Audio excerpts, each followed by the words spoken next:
Pronto, iniciando mais uma palestra dentro do primeiro webinário em Ecologia e Evolução, que é uma iniciativa do Programa de Pós-Graduação em Ecologia e Evolução da UFES.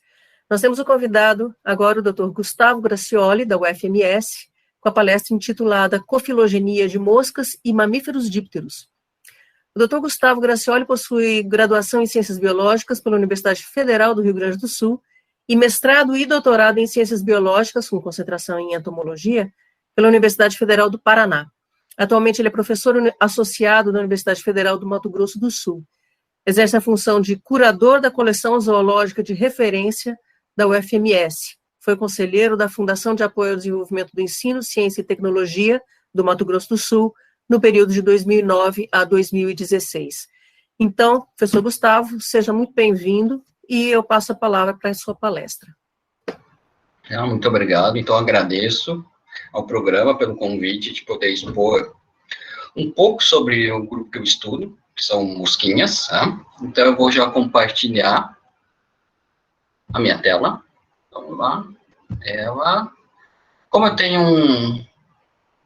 um péssimo hábito de fazer apresentações muito pesadas, eu não vou usar o PowerPoint, tá? Eu vou usar o Adobe, tá? Porque o meu PowerPoint trava quando eu faço minhas apresentações. Então, deixa eu colocar a visualização.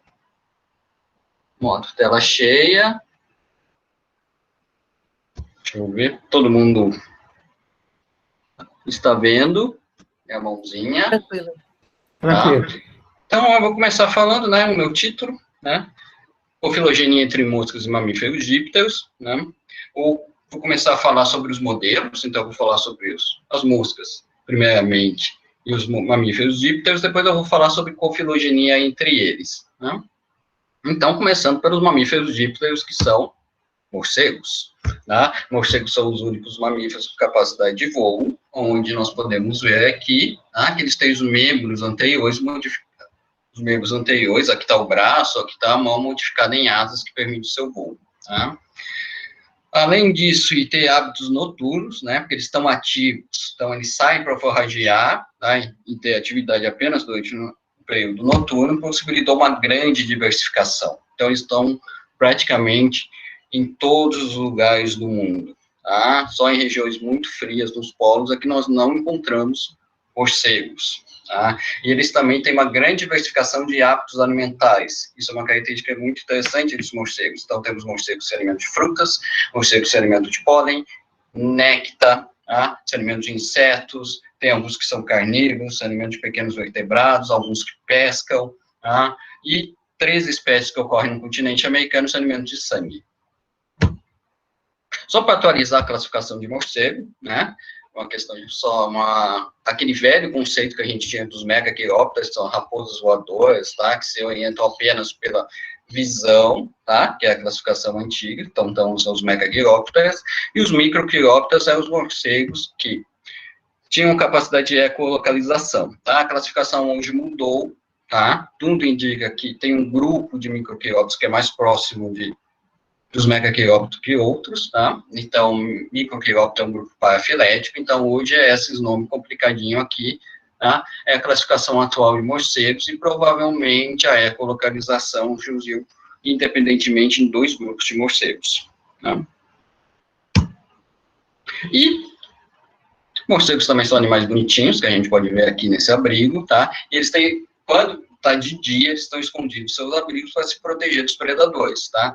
Os abrigos podem ser folhagem, como estamos mostrando aqui, esse grupinho, tá? Então, um abrigo que dura pouco, tá?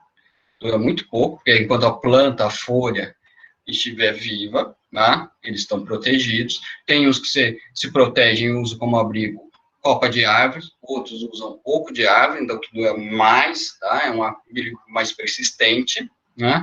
E outros morcegos utilizam cavernas, tá? Que duram muito tempo, esse tipo de abrigo. Eles usam para sobreviver e eles podem, então, dependendo do tipo de abrigo, tá? Quando tem aquela folhagem, vocês viram poucos morcegos, e quando é caverna, possibilita uma grande agregação, tá? Uma grande suporte, grandes populações de morcegos, como estão vendo aqui nessa foto, tá? Todos esses pontinhos marrom aqui são morcegos. E aqui é só para mostrar Então, variação na morfologia de morcego, eu odeio falar de bicho e não mostrar quem eles são, tá? Então, só para mostrar alguns morcegos para vocês, tá? A variação deles, alguns têm folha nasal, que serve para orientação também deles, tá? Família Phelostômide, bem comum aqui. E aqui para mostrar, então, essa variação da morfologia de morcegos, tá?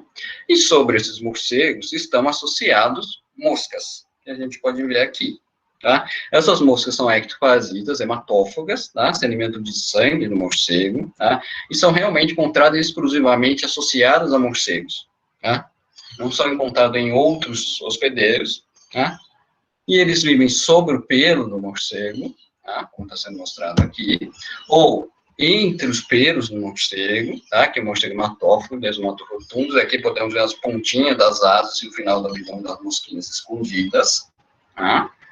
No pelo do morcego, tá? E também vivem nas membranas do morcego, tá? Se alimentando de sangue, copulando, passeando, certo? E quem são essas famílias, tá? São duas, tá? A família Nycteribiidae, tá? Tem menos de 300 espécies, então são famílias pequenas, tá? Então, aqui estão as subfamílias, ocorrem 3 subfamílias, Nycteribiidae, Archnycteribiidae, Cyclopodiinae, tá? E no continente americano ocorrem 2 gêneros, tá? Que pertencem a Nycteribiidae, tá? Basilia, com 49 espécies americanas, e Escovitia, com 4 espécies, tá? O novo mundo e o velho mundo não compartilham espécies, tá? Então, as espécies do novo mundo ocorrem exclusivamente, então, aqui, tá? A gente não vai encontrar, então, troca de faunas entre essas regiões, tá? E aqui para mostrar essas moscas, tá? Quando eu mostro essa foto, eu fico sempre espantado que é impossível confundir isto com outro tipo de organismo. Obviamente, são moscas, tá? Que a gente pode, elas têm alter, tá? Tá escondidinho aqui, mas elas têm alter. Então, aqui tem um representante Nycteribiidae, tá? Ele tem várias adaptações para a vida parasítica, né? Cabeça é reduzida, está sendo aqui. O tórax é achatado, tá? Dorso ventralmente, tá? Há um deslocamento da posição das pernas, em vez de ser lateral, elas são dorsais, uma expansão do tórax, tá? Ela possui cerdas especializadas, que são quitenídeos, que facilita o deslocamento no pelo do hospedeiro, e só que é uma fêmea onde o abdômen é bem membranoso. E aqui a outra subfamília, para mostrar a representação da outra subfamília, que é a Cyclopodiinae. A outra subfamília também, Nycteribiidae, é bem próxima, muito parecida com essa aqui, tá? Só para mostrar essas variações, e vocês também podem ver as garrinhas, que são curvas, que auxiliam para se deslocar no pelo do hospedeiro. A outra família, tá, que tem um pouco menor número de espécies, é a Strepside, com 247 espécies conhecidas, tá? Aqui tem uma questão de diversidade diferente, que vocês viram em Nycteribiidae, tá? Nycteribiidae é mais diverso no Velho Mundo, tá? Aqui, as espécies do Novo Mundo são mais diversas, nós temos 3 subfamílias, Tricobiinae, Nycterophiliinae e Strebline, sendo que Nycterophiliinae tem uma espécie fóssil, tá? E aqui está outra subfamília, que é a Ascopteriinae e Nycteroboscine. A diferença aqui está realmente um terço das espécies, praticamente exatamente um terço das espécies ocorrem no Velho Mundo, tá? E 2/3 no Novo Mundo, onde há uma grande diversificação. Tá? Só apresentar, então, as subfamílias de Nycteribiidae que a gente tem, tá? Primeiro a do Velho Mundo, as Ascopteriinae, tá? Que aqui está um macho, aqui está uma fêmea, tá? Isso é um grupo bem interessante, bem legal, tá? Que elas têm o mesmo comportamento, o mesmo hábito que o bicho do pé, tá? Da pulga tunga, tá? Logo que emerge, o macho e a fêmea copulam, tá? E essa fêmea vai procurar seu hospedeiro, tá? E ela vai penetrar na derme do hospedeiro, aqui, perdendo as asas e perdendo as pernas, tá? Aí forma um hiperdesenvolvimento do abdômen, formando um neosoma, tá? Aí ela vai se alimentando, e aqui, como ela já copulou, vai expelindo as larvas que vão impupar no abrigo do morcego, tá? É bem interessante esse grupo. Outro grupo que nós temos está o Nycteroboscine, tá? Que é outra subfamília, só para mostrar aqui exemplos 2 gêneros que são dessa subfamília. Reparem que elas têm asas, tá? Então, a maioria dos estrevídeos, ao contrário de nicterídeo, eles têm asa, tá? E eles voam, têm uma boa capacidade de voo, né? Só para mostrar aqui. Aqui são, então, já entrando nas subfamílias do Novo Mundo, nós temos Nycterophiliinae, que eles têm um corpo comprimido, que nem pulga, tá? Esse é um gênero que não tem asa, é bem reduzidinha a asa, tá? E aqui um gênero, Nycterophilia, com asa desenvolvido. Como eles são achatados, comprimidos, eles andam no pelo que nem pulga, tá? Eles têm o mesmo tipo de deslocamento que pulga no pelo do morcego. Strebrini, que é outra subfamília, aqui já é um pouquinho mais normal, tá? Ele tem adaptações como quitenites na cabeça, para facilitar o deslocamento e evitar o efeito abrasivo do pelo, tá? O atrito do pelo em pontos frágeis no corpo da mosca, tá? E aqui eles têm asa normal, tá? Bem desenvolvida, e aqui tem o gênero Medelazo, que só tem 2 espécies que têm asas reduzidas, aqui, tá? Vocês podem ver. A subfamília que tem maior número de espécies, então, entre Gobiini, também tem maior variação morfológica, tá? Então, nós temos gêneros que a maioria das espécies possuem asas bem desenvolvidas, tá? A gente tem alguns gêneros e espécies que têm asas reduzidas, tá? Que são braquípteros. Então, eles têm normalmente, nem tanto, mas eles formam a do mais ácaro, acariforme, então, normalmente eles estão associados na membrana, né, do morcego, com asas reduzidas, e temos espécies, tá, esse gênero, Paedisqueria, que tem umas 5 espécies conhecidas, tá, que não tem asa. Então, esse é o único gênero que é apto dentro de Strebidi. Essas mosquinhas, elas têm uma coisa bem interessante no seu ciclo de vida, além de viverem associadas a morcegos, tá, que eles são vivíparos, né, tem um fio de paridade até notrófico. Ao longo do... vai eclode. Então, dentro do útero da mãe, né, e essa larva é nutrida por uma glândula que a gente chama de glândula de leite, tá, análogo aos mamíferos, tá, e ela nutre essa larva até chegar ao terceiro instar. Ao chegar no terceiro instar, a fêmea tem que depositar essa larva, então, na parede do abrigo do morcego. Então, o morcego tem que estar dentro do abrigo, tá, então ela abandona o morcego, tá, chega nas paredes do abrigo e vai depositar, então, a larva, que logo em seguida empulpa, tá? E aqui a gente está mostrando o desenvolvimento, a metamorfose, tá, da larva dentro da pulpa para o adulto, quando o adulto está totalmente formado, então ele emerge da pulpa. No momento que ele emerge, logo depois ele tem que procurar um hospedeiro para se alimentar. Então, repare, aqui a gente tem populações de moscas sobre o morcego, né, e populações que estão fora do corpo do morcego, dentro do abrigo, que são normalmente fêmeas, que vão larvipositar, e machos e fêmeas que recém-emergiram, né? Então, é uma população fora do corpo do hospedeiro, que é uma informação interessante. Né? Aqui é só uma foto dentro de um forro de casa, na verdade, um forro de um colégio, onde aqui nós temos as pulpas na parede, tá? Então, aqui nós temos pulpas que ainda não emergiram, que a mosquinha ainda não emergiu, e pulpas que já emergiram, tá? Só vou mostrar antes como é que elas ficam na parede do abrigo. Aqui é numa caverna, então aqui é a pulpinha, mostrando uma parede de uma caverna, tá? Agora, eu vou falar um pouquinho de conceito, porque vamos entrar na parte de cofilogenia, tá? Estudos de cofilogenia, normalmente, eu chamo de associação histórica, tá? O que seria associação histórica? Seria a comparação das filogenias de organismos em associação simbiótica, aí pode ser como comercialismo, mutualismo, parasitismo, hipotetizando os eventos que já é o padrão de associação atual, tá? Eu não uso a palavra coevolução para esse tipo de estudo, porque nesse sentido, coevolução seria a seleção recíproca, tá?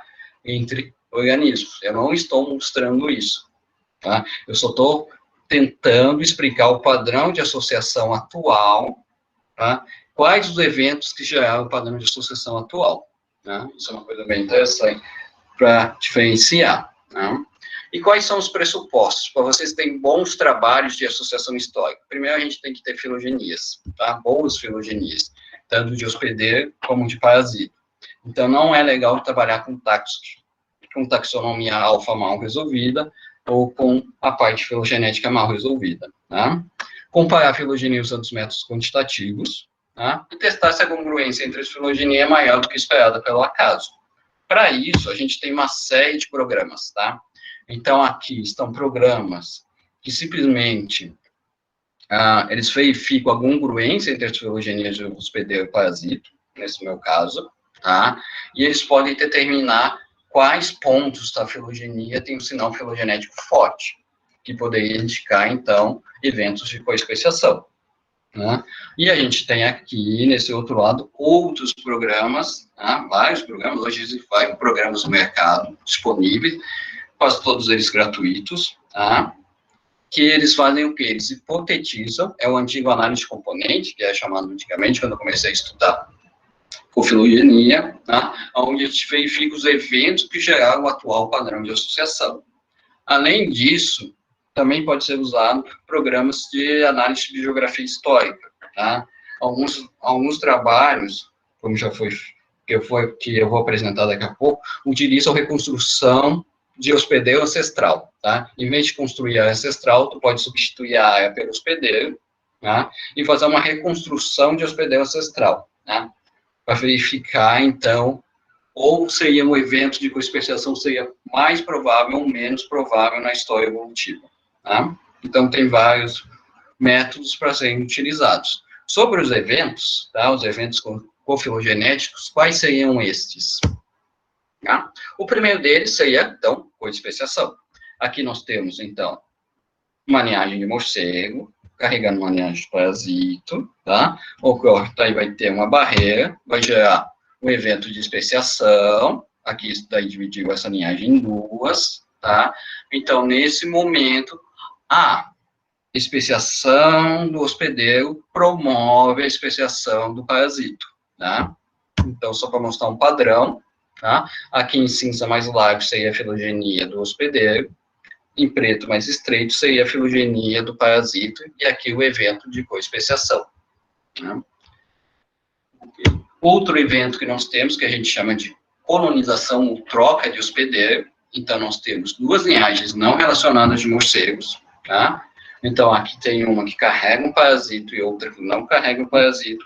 Por algum evento, alguma coisa ocorreu que possibilitou, então, a transferência desse parasito para essa linhagem de morcego.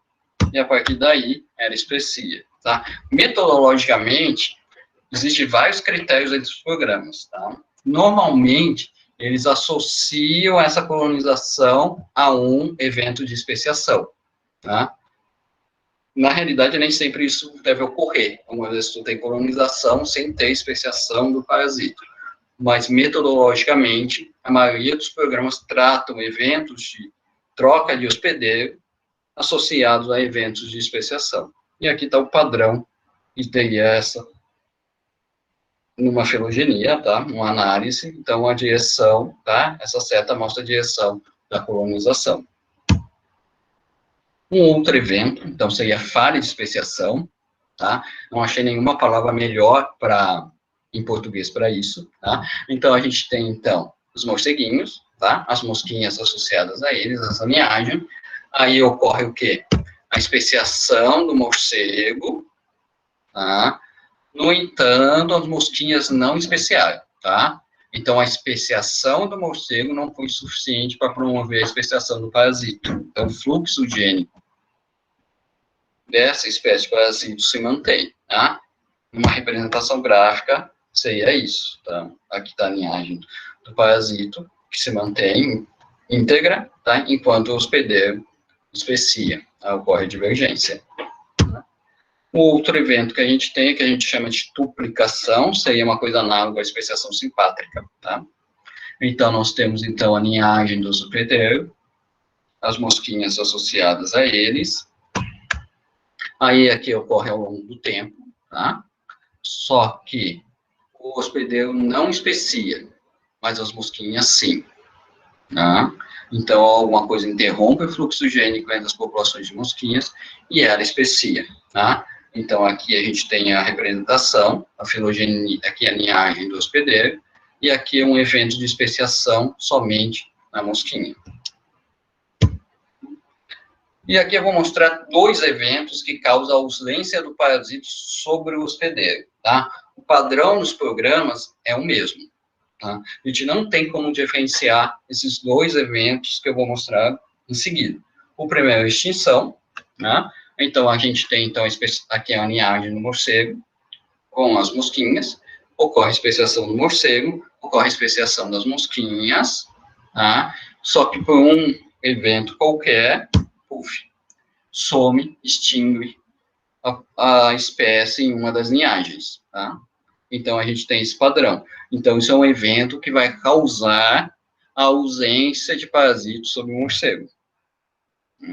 Então, essa representação aqui, tá? Interrompida, a linhagem do parasito. Em seguida, a gente tem um outro evento que a gente chama... Esse é um termo criado em inglês, tá? Que chama Missing the Boat. A nossa tradução para o português seria perder o bonde da história, tá? Seria essa a questão, tá? Então, é um evento que causa ausência do parasito sobre o hospedeiro. Então, aqui a gente tem uma linhagem, tá? De morcegos. Então, a gente vê aqui que só uma parte das populações do hospedeiro são parasitadas. Então, aqui, a distribuição do parasito é altamente agregada. Então, eles não... Normalmente, ele ocorre somente em uma parte da população de hospedeiro. Né? Então, tu tem uma alta agregação, nós costumamos chamar em parasitologia.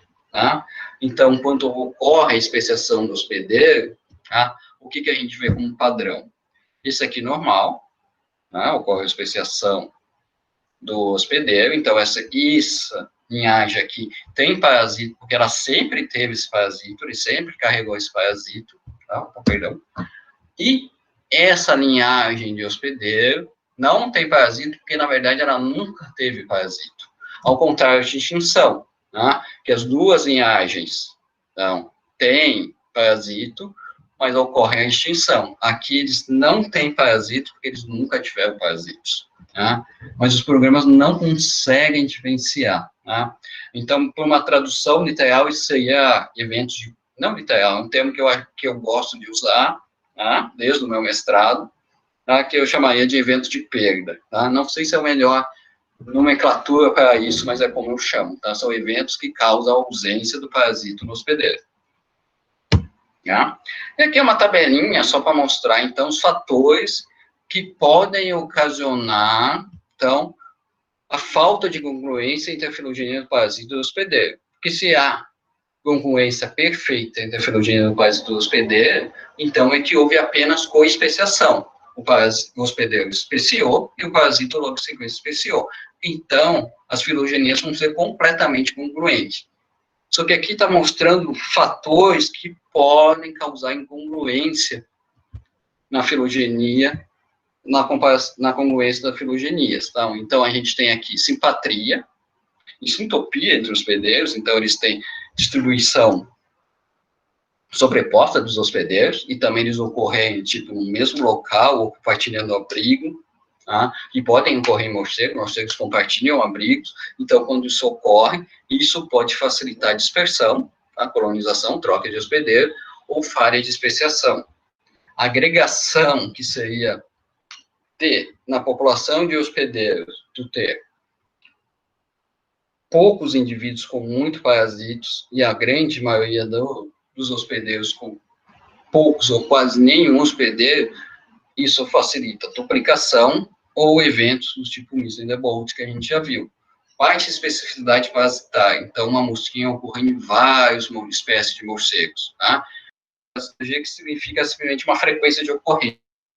É dizer, quantos 30% da população estaria parasitada. Oi? Gustavo, o seu áudio deu uma falhada. Tá. Em qual parte? Você ainda estava falando sobre baixa especificidade. Você estava terminando de falar de baixa especificidade. Tá. Ok. Baixa especificidade, então, é quando uma espécie de prevalência. Prevalência é um índice, tá? Que é uma frequência de ocorrência. 80 carregam parasitos, nós temos uma prevalência de 80%. Né? Então, baixas prevalências em torno de 30, 20, 10, já encontramos até espécies que têm prevalência, mesmo sendo altamente específico, com 10% de prevalência bem baixa, e isso facilita o quê? Extinção em Missing the Boat. Assim como baixa intensidade. Intensidade aqui seria um termo similar à abundância, seria a quantidade de mosquinhas, tá? A quantidade de indivíduos de parasito sobre um hospedeiro, tá? Então, baixa intensidade, tá? Promove extinção, porque tem baixo tamanho populacional, e também favorece Missing the Boat, tá? Então, são fatores que interferem, então, na congruência entre a filogenia do hospedeiro e do parasito, tá? Agora, vamos ver os exemplos. O que a gente tem publicado, ou está prestes a ser publicado, sobre cofilogenia de morcegos e mosquinhas, tá? Eu utilizei, então, dados que realmente utilizam métodos quantitativos, onde a gente teve boas filogenias de hospedeiro e de parasito, para montar essa apresentação, tá? O primeiro trabalho que eu mostro é um trabalho sobre cofilogenia, tá? Dessas mosquinhas aqui, que é de um grupo morfológico, grupo Filostome, tá? São mosquinhas bem interessantes, elas são aladas, voam muito bem, elas são grandes, eu digo, tem em torno de 3 milímetros, tá? Então, são moscas de bom tamanho corporal. Elas têm uma característica muito interessante, que elas ocorrem em regiões subtropicais, regiões frias, tá? Ou em regiões tropicais, quando ocorrem em regiões tropicais, em alta altitude, sempre acima de 800 metros. Então, elas são moscas de clima frio, tá? E ocorre principalmente em 2 gêneros de morcegos, platirrinos, que eu não mostrei aqui, e esse morcego, que é um morcego bem simpático, que é a esturneira, tá? São morcegos frugívoros, de pequeno tamanho corporal. Embora sejam moscas de clima frio, o hospedeiro não é, tá? O hospedeiro pode ocorrer, normalmente esses hospedeiros ocorrem, a distribuição desses gêneros é do Uruguai ao México, tá? Então tem uma grande diversificação no continente americano. A mesma espécie pode ocorrer ao nível do mar, como em alta altitude também, tá? Ou em regiões quentes e regiões frias, tá? E o que a gente tem? Então, a gente tem aqui esse diagrama, que a gente chama de conectograma. Aqui está a filogenia do parasito, está aqui. Aqui é a filogenia do morcego, e aqui né, da associação, tá? Que a gente está mostrando aqui. Então, como eu tive resultado, eu tive esse trilhograma, tá? Que a gente chama de trilhograma, que é sobrepor a filogenia do parasito e tentar maximizar o de coespeciação. A gente não consegue explicar por evento de coespeciação. Traços azul, tá? É a filogenia do parasito sobre a filogenia do hospedeiro, tá? E o que a gente encontrou? 2 eventos, 4 trocas de hospedeiro. Então, Gustavo, o seu áudio está falhando, está com algumas falhas. Tá. Deixa eu ver, pode ser um problema de conexão. Tá? Só para mostrar meu trilhograma, tá? Um pouquinho mais alto, tá? Do trilhograma, tá? Que aqui a gente tem a filogenia do hospedeiro, a filogenia do parasito, e aqui as conexões que a gente tem, um conectograma. A partir de que a gente fez as análises, aqui a gente tem, então, um trilhograma, tá? Que é simplesmente a filogenia do hospedeiro. Em cima dessa filogenia de hospedeiro, a gente tenta maximizar os eventos de coespeciação, tá? Então, a gente tenta colocar os eventos de coespeciação. O que a gente não conseguir associar com coespeciação, tá? A gente vai tentar explicar pelos outros eventos, tá? Então, os resultados que a gente obteve é este, onde a gente viu uma pequena congruência da filogenia do parasito sobre a filogenia do hospedeiro, tá? Onde a gente teve apenas 2 eventos de coespeciação, tá?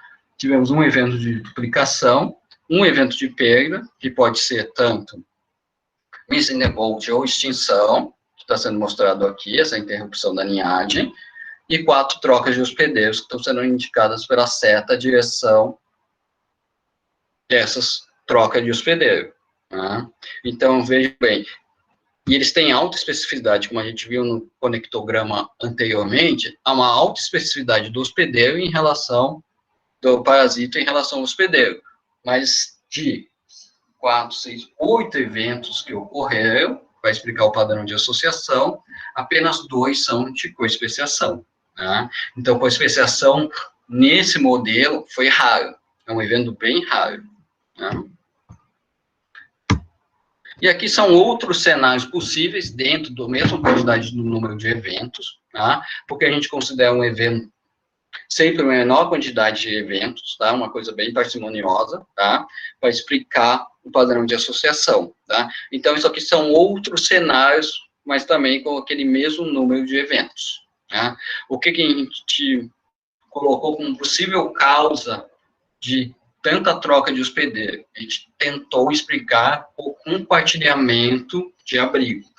Normalmente, eles compartilham abrigo em oco de árvore, tá? Então, nós temos oco de árvore, que esses morcegos costumam trocar de 3 a 4 dias, eles trocam de abrigo, para diminuir a sua taxa de parasitismo. E quando ele desocupa um abrigo, ele pode ser ocupado por outra espécie. Né? Isso dá possibilidade de colonizar uma outra espécie de hospedeiro. Né? Então, esse foi o cenário que a gente tentou explicar esse padrão. Tá? Um outro trabalho que está sendo preparado para publicação, então, é a filogenia de Stebline. Stebline são essas moscas, tá? O novo seu deslocamento entre o pelo do hospedeiro. Então, normalmente, elas são encontradas no pelo do hospedeiro, tá? Essas moscas, tá? A maioria das espécies tem asa, tá? E voam muito bem. Então, a gente fez o trabalho, que é a tese do Daniel, tá? Associação com os seus hospedeiros. Né? Só para mostrar os seus hospedeiros principais, então, são morcegos da família Filostomídeo, que tem normalmente folha nasal, né? Ocorrem exclusivamente no Novo Mundo, são esses morcegos Filostomídeos com uma grande diversificação. Né? Eles têm a maior variedade de hábitos alimentares entre os morcegos, e esse morceguinho cetível, que é de uma outra família, de família Embalonoide. Né? Esses são os hospedeiros. Tá? Então, o que a gente fez? A gente conseguiu a filogenia dos hospedeiros, tá? Aqui a gente não excluiu nenhum hospedeiro nessa filogenia, pegamos a filogenia mais completa. Aqui está a filogenia de Stebline, tá? Fizemos, então, todas essas conexões, porque aqui está Embalonoide, e aqui está Filostomide, nessa região, e fizemos todas as conexões. Fazendo uma análise de componente, tá? O que a gente obteve, tá? De 39 possíveis, apenas 5 são eventos de coespeciação. Então, isso demonstra que coespeciação é um evento extremamente raro, por enquanto, na associação entre Strebrid, da família Strebrid, então analisou 2 trabalhos apenas com a família Strebrid, e seus hospedeiros, tá? Então, aqui a maior parte foi troca de hospedeiro e eventos de perdas, para explicar o padrão atual de associação entre essa família e esses morcegos. Isso aqui eu só refiz a análise, lá só para mostrar um diagrama, tá? Onde eu considerei apenas aqui as famílias de morcego e as subfamílias de morcego, só para mostrar realmente a grande quantidade de colonizações, tá? Troca de hospedeiros que houve, tá? E a maioria dos eventos. Tá? E nós também fizemos, nesse trabalho, a reconstrução de um hospedeiro ancestral, tá? Para mostrar realmente que grande parte houve colonização de novos hospedeiros, só que a gente considerou, então, a subfamília ou família desses hospedeiros, tá? Ok? Então, vocês podem ver que houve bastante troca de subfamília ao longo da diversificação desse grupo. Tá? Então, um outro modelo que eu vou falar rapidamente aqui é uma dissertação de mestrado da Gabriela, tá? Onde a gente fez revisão aqui em Nicteibide de um gênero chamado Escovitia, que é esse gênero aqui, né? Então, as moscas bonitas, tá? Bem legais, tá? Aqui a cabeça, então tem a cabeça reduzida, tá? E essas mosquinhas, esse gênero é associado a esses morcegos, que é da família de Optera, que ocorre exclusivamente na região neotropical. O que é mais interessante neles é que eles sempre fazem seus abrigos em folhagem, tá? Então, os abrigos duram pouco tempo, tá? Eles fazem em folhagem, seus abrigos, eles enrolam essas folhas, tá? Para fazer seu abrigo, eles formam um tubo, tá? E eles nem têm torção do pé, tá? Então, eles não ficam de cabeça para baixo. Na verdade, não. Na palma da mão, podemos dizer, mais ou menos nessa região da mão, eles têm ventosas, aonde eles se fixam no substrato. Então, eles relaxam ou dormem de cabeça para cima, ao contrário de outras espécies de morcegos. Tá? Então, nós fizemos a filogenia, nós obtivemos a filogenia do hospedeiro, dados de literatura, tá? E aqui está a filogenia da mosquinha, tá? Nesse conectograma. Fizemos as conexões, tá? Ela tem alta especificidade, tá? Então, praticamente, ó, todas as mosquinhas também apresentam alta especificidade, ocorre simplesmente em uma espécie de hospedeiro, mesmo que elas possam correr, duas espécies possam correr na mesma espécie de hospedeiro, tá? Só que eventos de coespeciação, como pode ser visto no estereograma, continuam sendo poucos, tá? Menos da metade, aqui é quase 50%, mas pela alta especificidade que nós teríamos, né, nós esperaríamos uma maior quantidade de eventos de coespeciação. Tá? Então, a gente tem 3 eventos de coespeciação, um evento de troca de hospedeiro, que está sendo indicado aqui, certo? 2 eventos de extinção ou ausência, tá? E um evento de duplicação, que está aqui na base do surgimento, então, de Ascovidia, tá? Associada com seus hospedeiros. Tá? O que provavelmente causa incongruência das filogenias de Ascovidia em relação à filogenia de Uroptera, provavelmente é o tipo de abrigo, tá? É um tipo de abrigo que dura pouco ao longo do tempo, tá? Então, ele acaba rápido e esses morcegos têm que procurar outro abrigo em pouco tempo. Né? Então, provavelmente, isso facilita a extinção ou algum evento que causa ausência deles, tá? Mas ainda a gente não conseguiu uma explicação muito clara em relação a isso. E para mostrar exemplos no Velho Mundo, também em relação à Nycterinidea, tá? Que são poucos os trabalhos ainda sobre com filogenia desse modelo, que é um modelo muito interessante, tá? Aqui tem 2 trabalhos que enfocaram grupos de hospedeiros de uma região específica.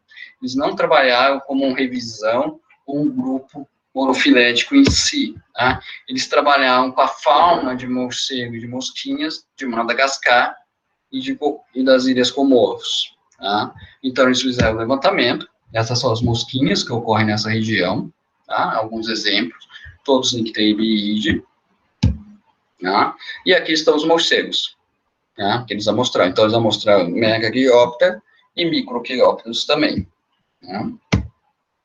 E aqui estão os conectogramas, tá? Aqui eles trabalharam uma amostragem, então apenas morcegos de 2 gêneros, Rosetos e Miniopterus, tá? Que eles trabalharam da região de Madagascar e Comoro, e aqui as mosquinhas que eles encontraram, então eles fizeram uma filogenia, e fizeram os conectogramas, tá? Então eles fizeram análises que não geravam eventos cofilogenéticos, simplesmente eles compararam a congruência entre as filogenias, tá? E apresentou fraco sinal filogenético, tá? Aqui a gente tem uma falta de especificidade desse grupo de mosquinhas, tá? Que é Nycterinidea, e aqui a outra subfamília, tá? Tem uma especificidade maior. Então, tem uma especificidade maior das mosquinhas que ocorrem em Megagyropterus, tá? E aí, posteriormente, eles fizeram um outro trabalho na mesma região, uma nova amostragem, tá? Daqui a filogenia do hospedeiro, aqui a filogenia dos parasitas que eles encontraram, então não é a mesma base de dados, tá? Aqui eles encontraram, então, um sinal filogenético maior, onde é uma congruência, aqui, maior, um sinal filogenético forte, tá? Nas moscas, onde tem uma alta especificidade, que é aqui do gênero Basilia, e aqui desses outros gêneros que ocorrem em Megagyroptera. Okay? Então, mostrando isso, falando tudo desses trabalhos que a gente mostra uma fraca ou uma pequena quantidade de eventos de coespeciação, tá? Isso pode ser explicado principalmente pelo compartilhamento do abrigo por várias espécies de hospedeiro, principalmente em cavernas, tá? Então, aqui está uma cavidade, uma caverna, onde esse trabalho mostra, então, que é uma quantidade de espécies que podem utilizar o mesmo abrigo, Tá? Lembrando que as mosquitas têm que abandonar o hospedeiro para colocar a sua larva na parede do abrigo, ocorrer a metamorfose da INMEG, e aí ela tem que procurar um hospedeiro. Isso cria possibilidades de colonização de novos hospedeiros. Tá? Então, esse compartilhamento de abrigo pode ser uma das principais causas da ter uma falta de congruência entre a filogenia dos hospedeiros e de parasitos nesse modelo. Né?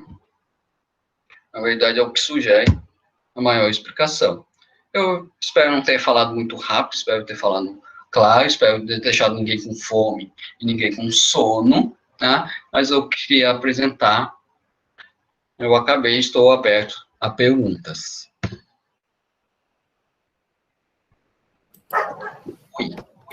Muito obrigada, Gustavo. Muito boa palestra, causou um pouco de espanto nas pessoas, principalmente quando você vai lá e mostra uma mosca como essa e fala, obviamente é uma mosca, coisa que não tem nada de óbvio, né? Porque essas moscas não se parecem com moscas, né? Eu só vou pedir para você tirar a sua apresentação, porque daí a gente olha para o seu rosto mesmo. Mas essa sua palestra gerou alguns questionamentos. Eu vou juntar duas perguntas que foram feitas respectivamente pela Sandra Maria Hartz e pela Miriam Jimenez. Da Sandra, as moscas causam prejuízos na reprodução e sobrevivência dos morcegos, e a Miriam perguntando quais seriam esses prejuízos que elas causariam. Ok. Antes, dar um abraço para a Sandra. A Sandra foi minha professora de graduação, tá? Estou entregando a Sandra, e ela foi minha paraninfa na época, né? Foi a professora homenageada na minha formatura. Tá? A princípio, não, tá? Assim, elas se alimentam de sangue, tá? A gente não tem, aparentemente, tá? Porque a gente tem um problema de descobrir o que é um morcego saudável, tá? Porque, na verdade, também a gente não sabe o que é um morcego saudável, exatamente saudável, mas tudo indica que a quantidade de sangue que essas moscas retiram do morcego não causa prejuízo, não afeta o fitness dele, tá? Não vai interferir na reprodução, nem nada. Eu já encontrei colônias, tem um morcego aqui muito comum, que é o morcego pescador, que é do gênero Noctílio. Tá? Eles formam grandes colônias aqui no Pantanal. Tá? Mas a gente fez um trabalho no Pantanal, no Paraná, no litoral do Paraná, onde um indivíduo, não é vários indivíduos tinham quase 200 mosquinhas de 2 gêneros. Tá? E eles aparentemente estavam saudáveis, felizes, contentes. Tá? Então, aparentemente não causa prejuízo. No entanto, tá? Possivelmente elas são vetores, elas são vetores de malária, isso já está comprovado, malária entre morcegos, ela é sintomática, mas provavelmente eles são vetores de patógenos, não de micro-organismos, entre os morcegos. Tá? Agora, se causa ou não, isso aí não está muito claro para a gente, tá? Mas realmente eles são vetores de micro-organismos entre os morcegos. Já foi descoberto até vírus de dengue nessas mosquinhas. Mas a gente não sabe se ela tem potencial vetorial, né? Se ela completa o ciclo mesmo. Você tem como parar a apresentação? Desligar a apresentação? Eu já desliguei aqui para mim, já... Opa, tá. Aqui, parei. Deu. Pronto, eu tinha me perdido. Okay. O Miquel Eduardo de Mello perguntou, por possuirmos uma biodiversidade de morcegos tão grande, não deveríamos ter mais espécies de moscas parasitando morcegos? Temos, tá? Temos bastante mosquinhas para descrever ainda, tá? Aí, a gente tem poucos taxonomistas, tá? No Brasil, tem eu, tá? Agora tem o Daniel, que terminou o doutorado dele, a gente escreveu assim, só para dar um exemplo, nesse modelo, que é o morcego pescador, a gente pegou um gênero chamado Noctílio estrela. Tinha 4 espécies descritas, tá? A gente fez a revisão e descreveu mais 7 espécies. Só que elas parasitam apenas 2 espécies de morcego. Então, aí são questões também. Eu acho que uma questão, principalmente na família Nycteribiidae, o que causa diversificação nessa família não é o hospedeiro, é o ambiente. São questões biogeográficas, são mais importantes para explicar a diversificação desse grupo do que os morcegos em si. Embora a taxonomia do morcego também não é das melhores, assim, não vou dizer que não seja das melhores, ela é muito boa, tá? Não vou desmerecer nossos colegas taxonomistas de morcego, só que a gente está numa fase splitter, né? A gente está descrevendo muita espécie de morcego, está tendo muita revisão, muita análise molecular, e está tendo muita divisão, tá? Estão descrevendo muita espécie de morcegos, né? Então, provavelmente, como a gente tem um grupo já bem estudado que são morcegos, a gente já tem uma diversidade que está sendo descoberta agora, potencialmente, a gente tem um mundo muito grande de espécies. Eu não vou mentir, eu tenho mais de 10 espécies para descrever. Imagino. Isso sou eu tenho Ricardo Guerreiro na Venezuela, assim, então eu tenho uma nota muito triste, que tem outra taxonomista de morcego, de mosquinhas, que é a Ana Altino, que faleceu recentemente por Covid-19, tá? Então, dentro do grupo, a gente tinha, na América, 4 pessoas, e era a única mulher, tá? Eu estou formando uma, que é a Gabriela, que está fazendo doutorado em taxonomia de mosquinha, mas era a única mulher do grupo, né? Então, a gente já teve essa perda recente. Será que é possível que em alguma coleção em que haja registro dos morcegos, exista também lá o corpinho das moscas guardadas junto? Sim, no meu mestrado e no meu doutorado, né? eu fazia isso. Eu fui na coleção do São José do Rio Preto, lá do Valdir da Derry, fui sacudir vidro, eu sacudi os vidros, né, para ver se tinha mosquinha no fundo, aí eu coava, coletava mosquinha. A única coisa ruim disso é, se tiver misturado no mesmo pote mais de uma espécie de morcego, tu perde a associação, né? Sim. Tu descobre a mosquinha, mas tu perde a associação. E também, se tiver de mais de uma localidade, também prejudica essa questão. Certo. Mas eu fiz isso e encontra nas coleções de Pronto. Tem uma pergunta da Helena Maura Selingardi. Seria possível que morcegos que visitam flores usassem essa visita para passar de um morcego para outro? Passar o parasita, né, de um morcego para outro. E esse processo já é conhecido para outros organismos, como os pseudoescorpiões? A questão tudo é o contato, tá? Porque, assim, quando o morcego está em atividade em voo, a mosquinha não tem interesse em abandonar o corpo do morcego, né?